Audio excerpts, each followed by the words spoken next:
के शो में खास नजर महाराष्ट्र मेट्रोपॉलिटन रीजन यानी एमएमआरडीए को मिले 4000 करोड़ से ज्यादा के बजट पर। इस वित्त वर्ष के लिए पास हुए इस बजट में खास तौर पर परिवहन व्यवस्था को सुधारने पर जोर दिया गया है। मेट्रो को लगभग 15% से ज्यादा का बजट मिला है। इसके अलावा मोनोरेल और सड़कों को भी तवज्जो मिली है। सुनने में सब अच्छा लगता है, लेकिन क्या जमीन पर एमएमआरडीए इस भारी भरकम बजट को खर्च कर पाएगा? क्या योजनाओं का ऐलान कर देना काफी है? हमारे संवाददाता आशीष भाटिया की मुंबई से खास रिपोर्ट।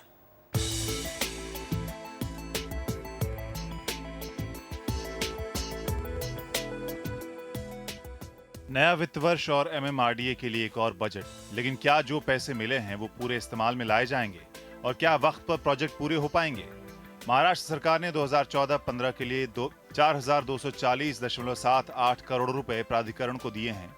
जो बेसिकली जो नीचे जो जो एमिनिटीज़ है या जो भी यूटिलिटीज़ है, वो तब मालूम पड़ता है कि ये यूटिलिटीज़ पानी की जा रही है या बीएसटी की जा रही है या स्टॉर्म ड्रेनेज की जा रही है या सीवरेज की जा रही है। फिर उसको रेक्टिफाई करने के लिए जो टाइम जाता है, ये सब चीज़ों के कारणवश ही कुछ प्रोजेक्ट्स को देरियाँ हुई है। लेकिन आज भी जैसे मैंने कहा कि देर ही सही लेकिन दुरुस्त सही, ऐसे सब प्रोजेक्ट्स पूरी करने की कोशिश राज्य सरकार की है। एमएमआरडीए के 2014-15 के बजट पर निगाह डालें तो कुल 4,240.78 करोड़ रुपए में से 634 करोड़ मेट्रो लाइनों के लिए हैं। कोलाबा बांद्रा सीप्स लाइन 3 पर ज्यादातर खर्चा होगा। 400 करोड़ रुपए मौजूदा मोनोरेल नेटवर्क के लिए हैं। 1000 crore extended Mumbai urban transport project या MUTP 2 के लिए। मुंबई अर्बन इंफ्रास्ट्रक्चर प्रोजेक्ट 1 को बस 215 करोड़ मिले हैं। Extended Mumbai urban infra project को 650 करोड़ रुपए और 219 करोड़ रुपए जल संसाधन, कचरा प्रबंधन और जन सुविधाओं की बेहतरी के लिए दिए गए हैं।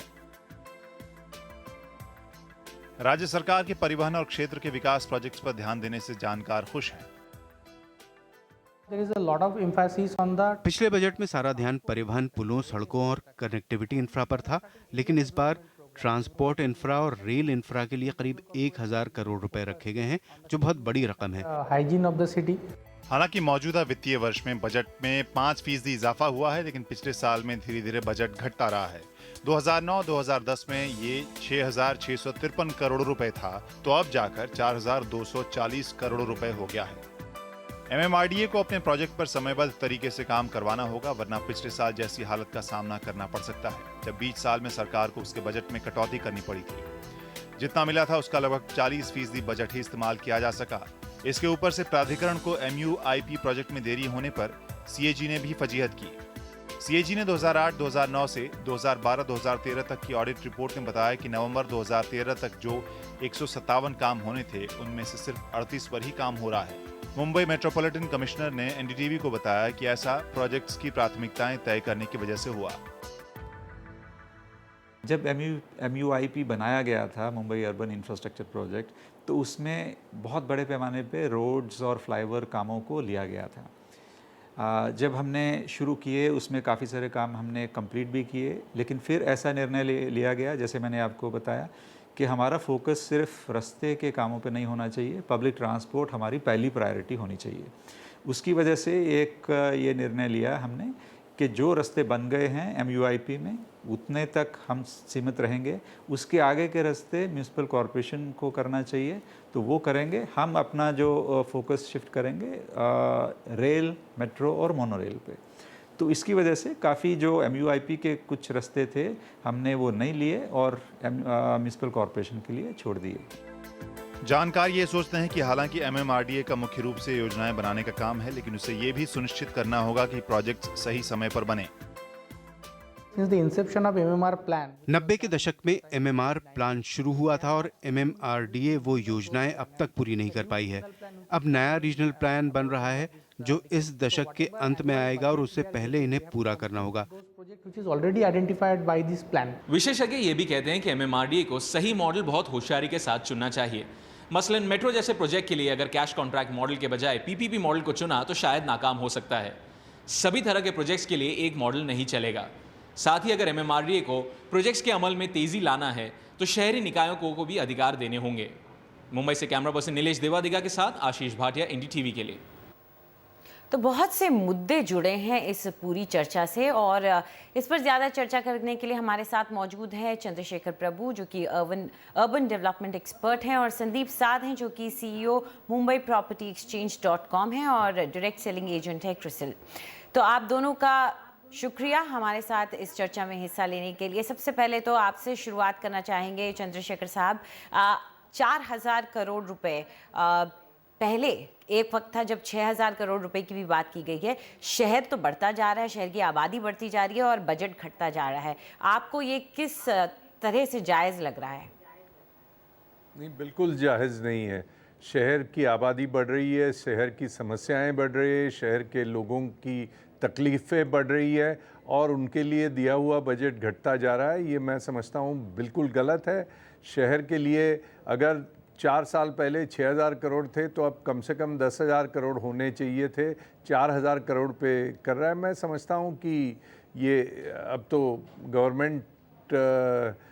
इस गवर्नमेंट का कार्यकाल लगभग समाप्त होने जा रहा है। उसके बाद में जो नई सरकार आएगी वो ये सारा तय करेगी। तो ये इंटरिम बजट की तरह मैं समझता हूँ होगा, क्योंकि अक्टूबर में चुनाव होने जा रहे हैं और चुनाव के बाद में जो भी डिस्पेंसेशन आएगा उसको इसके बारे में आगे की जानकारी लेनी पड़ेगी। इसके लिए इस बजट में बहुत ज़्यादा सारे सिर्फ पब्लिक ट्रांसपोर्टेशन के लिए बजट रखे हुए हैं और बहुत ज़्यादा उसके ऊपर ध्यान दिया गया है, ऐसा मैं नहीं मानता हूँ। जी संदीप, आपको क्या लगता है? यहाँ ट्रांसपोर्ट इंफ्रा पर तो जोर है, अच्छी बात है, होना भी चाहिए। मुंबई की आबादी जिस तरह से बढ़ रही है, लेकिन ऐसा लग रहा है कि सड़कों को कुछ नज़रअंदाज किया गया है। मुंबई की खस्ताहाल सड़कें मुंबई करों को परेशान करती रही हैं, ये बात किसी से छुपी नहीं है। सिर्फ 215 करोड़ रुपए, इसमें नई सड़कें बनाना तो दूर, मुझे लगता है कि पुरानी सड़कों की ही मरम्मत हो जाए तो बहुत है।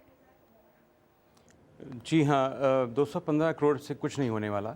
आप देखिए, मुंबई शहर आज एक फाइनेंशियल सिटी के नाम से जाना जाता है वर्ल्ड ओवर, और अगर आप फाइनेंशियल सिटी एयरपोर्ट से लैंड करते हैं तो आज चूंकि नया लिंक रोड बन गया है हाईवे तक तो अच्छा लगता है। उसके बाद जब आप इंटरनल रोड्स पे आते हैं तो आपको पता है कि क्या खस्ता हालत होती है। आज भी pot holes red Mumbai rocket science नहीं है एक पॉट होल को बंद करना। ये हमारी समझ से बाहर है कि क्यों बीएमसी एक फाइनल काम क्यों नहीं करती है इस विषय के ऊपर, और जितने भी मुंबई के लोग हैं इसमें क्यों तंग होते हैं। और ये छोटे से बजट से कुछ नहीं होने वाला है। इनको पूरी मुंबई के रोड्स को 100% फुल प्रूफ बनाना पड़ेगा कि बरसातों में काम चलें। और ये एक सरकार का एक दायित्व है कि हर एक जो सिटीज़न है, नागरिक है सिटी का, उसको ये मिलना चाहिए, अधिकार है उसका ये। जी नहीं, लेकिन मैं इसके बारे में समझता हूँ, मुझे ये लगता है कि ये रास्ते का मामला ये म्युनिसिपल कॉरपोरेशन का है। इसका एमएमआरडीए के बजट से कोई खास ताल्लुक नहीं है। पहले एमएमआरडीए गलत काम करते थे कि जो उनका काम ही नहीं है वो रोड का काम वो खुद लेते थे। तो बीएमसी जब तकलीफ हो जाती थी तो कहते कि ये एमएमआरडीए की वजह से तकलीफ हुई, एमएमआरडीए कहते बीएमसी की वजह से। लेकिन ये काम क्या वाकई बीएमसी के साथ डिवाइडेड है क्या? ऐसा तो नहीं है कि एमएमआरडीए भी इस पर पैसा खर्च कर रहा है और बीएमसी भी इस पर पैसा खर्च कर रही है? नहीं, रास्ते अलग अलग है। जो एमएमआरडीए जिन रास्तों के ऊपर पैसा खर्च करता है उन रास्तों के ऊपर बीएमसी नहीं खर्च करता है। लेकिन कहने का मतलब है एमएमआरडीए को रास्तों के ऊपर पैसे खर्च ज़्यादा नहीं करने चाहिए, ऐसे बहुत लोगों का कहना है, क्योंकि बीएमसी का बेसिक काम है रास्ता बनाना। हम लोग जो टैक्स बीएमसी को भरते हैं वो रास्ता बनाने के लिए भरते हैं। एमएमआरडीए को ऐसी चीज़ें करनी चाहिए जिससे पब्लिक ट्रांसपोर्टेशन ठीक होता है। अब मुंबई की बात आप सोच लीजिए कि मुंबई में टोटल 8 लाख व्हीकल है, जो ज़्यादा से ज़्यादा मुंबई के पूरे पॉपुलेशन के 3 से 4% लोगों को केटर करती है। जबकि जो रेलवे सिस्टम है उसमें वेस्टर्न रेलवे और सेंट्रल रेलवे में मिलके 80 लाख लोग सफ़र करते हैं। तो 80 लाख लोगों का ख्याल ज़्यादा करना चाहिए कि 4-5 लाख मेरे जैसे लोग जो गाड़ी में सफ़र करते हैं उनका ख्याल करना चाहिए। कार के लिए बीएमसी एक्ट के तहत बीएमसी का ये फ़र्ज़ बनता है कि वो रास्ते के पॉटहोल्स हो या कुछ हो करे। एमएमआरडीए को वास्तव में उसमें बहुत ज़्यादा ध्यान देने की ज़रूरत नहीं। ऐसे एक आध रास्ता हो कि जिसमें बीएमसी नहीं कर सकते उसमें एमएमआरडीए ज़रूर कर ले। जो रास्ता मुंबई से मुंबई के बाहर जाता हो, जैसे ट्रांस हार्बर लिंक वगैरह। बाकी मुंबई शहर के अंदर एमएमआरडीए को बिल्कुल रास्ते के ऊपर ध्यान नहीं देना चाहिए, उसको बीएमसी पे छोड़ना जी, चाहिए। ये बात हम बीएमसी समझते हैं सही चंद्रशेखर करती जी, है ये या गलत बात- करती है ये बात जी, अलग है, जी, ये लेकिन बात- एमएमआरडीए का पैसा इस पे नहीं जी जाए। बिल्कुल, ये बात आप जो कह रहे हैं वो समझ में आ गई है कि बीएमसी का काम अलग है, एमएमआरडीए का काम अलग है। यही सवाल अब मैं आपसे पूछना चाहूंगी। मुंबई मेट्रोपॉलिटन रीजन की ये अथॉरिटी जो बनी है, ये हाईएस्ट पॉलिसी मेकिंग अथॉरिटी है इस इलाके की। तो जब पॉलिसीज बनती हैं और जब प्रोजेक्ट्स टेक ऑन किए जाते हैं तो लंबी सोच की ज़रूरत होती है। तो ये फोकस जो बीच में शिफ्ट करना पड़ा उनको कि सड़कों को हम नहीं बनाएंगे, हम लोग ये कार और ट्रांसपोर्ट की तरफ ध्यान नहीं देंगे और पब्लिक ट्रांसपोर्ट की तरफ देंगे ध्यान, ये फोकस चेंज करने की ज़रूरत ही क्यों पड़ी? क्यों नहीं ये बात पहले सोची गई? आपको क्या लगता है, क्या ये लैक ऑफ प्लानिंग रही है एमएमआरडीए की तरफ से?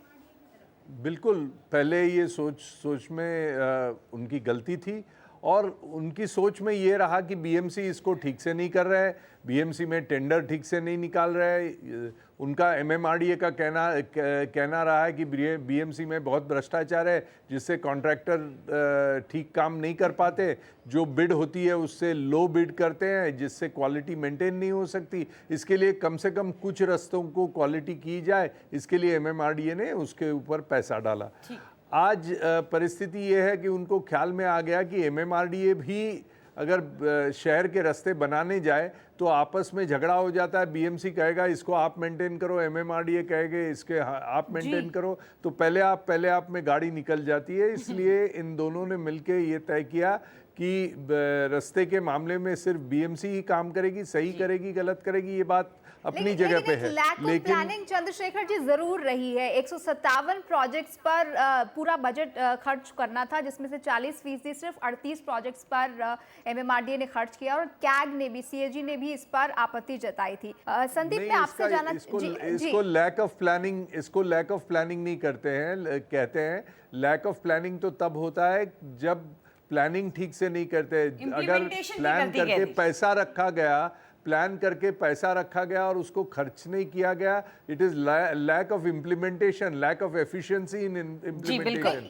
ये बातें खुद जो मैंने कही, ये बातें खुद सीएजी ने कही हैं, तो हम उस रिपोर्ट की बात कर रहे हैं। संदीप, अगर हम मैंने सीएजी का रिपोर्ट चंद्रशेखर जी, मैं आपके पास लौटूंगी, संदीप के पास अभी जाना चाहेंगे। संदीप, यहाँ पर मेट्रो को काफी पैसा दिया गया है, 634 करोड़। एक फेज शुरू हो चुका है, लेकिन दूसरे फेज को 4 करोड़ और तीसरे फेज को ज्यादा पैसा। तो क्या दूसरे फेज में आपको लगता है अभी और समय लगेगा और ये एमएमआरडीए भी मानकर चल रहा है? देखिए, मुझे लगता है कोई भी प्रोजेक्ट आज एमएमआरडीए अंडरटेक करेगी of the line and length of the metro, इसको कम से कम आज 5 से 6 साल लगेंगे।